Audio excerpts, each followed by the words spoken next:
My name is Hodge. I'm Professor of Rural Economy at the University of Cambridge. We face a unique opportunity to rethink the way we manage and have policy towards our rural land.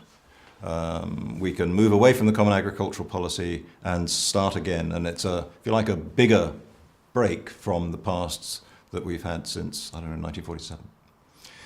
The aim of what I'm proposing is to try and establish an ecosystem services policy rather than an agricultural policy. So we think about places and the way in which ecosystem services are delivered within particular localities, rather than think about a policy that is directed towards a particular sector. The aim would be to think about what ecosystem services are important at a national level and think what ecosystem services are important to a local community.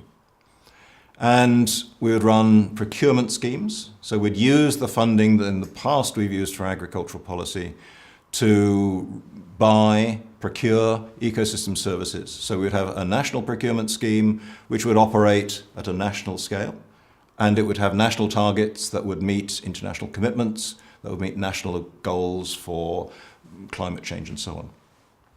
That would enter into contracts with land managers. But because it's at a national scale, the aim would be to try and ensure efficiency at a national scale. But clearly some ecosystem services are more important to a local community. And the argument here is that a local community will know best what their priorities would be. So they would use the fund to procure ecosystem services from the local community or from local landowners. And that might include landscape, biodiversity, public access, things that the local community would see as being important, and water management probably as well.